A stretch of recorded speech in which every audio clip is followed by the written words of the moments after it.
In Marigot. What relief? What relief? Food ration and this thing. What rations?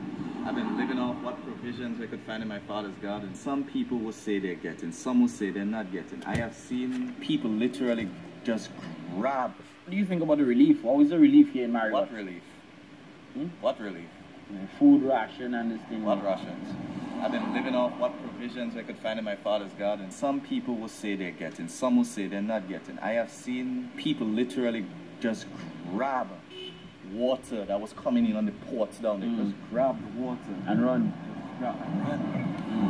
Just grab the water and run. Who jumped on the forklift? A man actually jumped on the forklift when they were lifting it, you know, covering the water. And I think to myself, when Dominica, when Marigot doesn't need this much water, or this much bottled water. We are not seeing rations. When are we going to get the rations? When do we have to come for the rations? We want to know the specifics, but no one's telling us anything because we live all the way up in Zion, so I guess it's our fault for not being down here where the action is. You know, I don't hate anybody because of it. I don't despise the way they're acting. I mean, it's human beings at their worst. We're cornered, we're backed into a war. So right now, you would look out for somebody who's close to you. You'd look out for that person you generally cherish more than some random stranger you pass on the road and you say good afternoon or good morning to every day. But right now, my mother and I just came down by the port area, the fisheries complex. And in there, piles of food still there. And some people can honestly say to this day, they haven't received rations. Not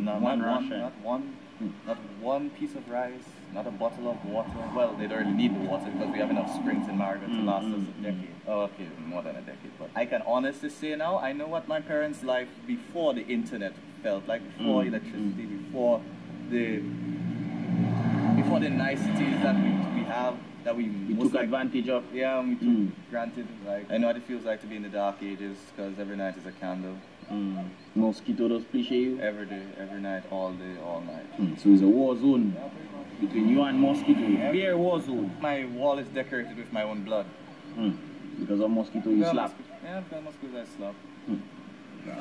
It could be worse. Like we were literally in gangs, trying to kill each other for rations and goods. It's not that bad, man. As far as we're slowly rebuilding, it's just that you see a side of you people that you genuinely thought you could never see. So, well, in primary schools, grade 5 and grade 6, but in high schools, 4 and 5. And some teachers are not even considering it, like it's not making that much sense. They're doing a rotational shift. You won't teach today, but you have to show up to work today. But you teach tomorrow. One teacher said they won't be able to get a generator from the Ministry of Education. They requested one, and they said that they declined the request.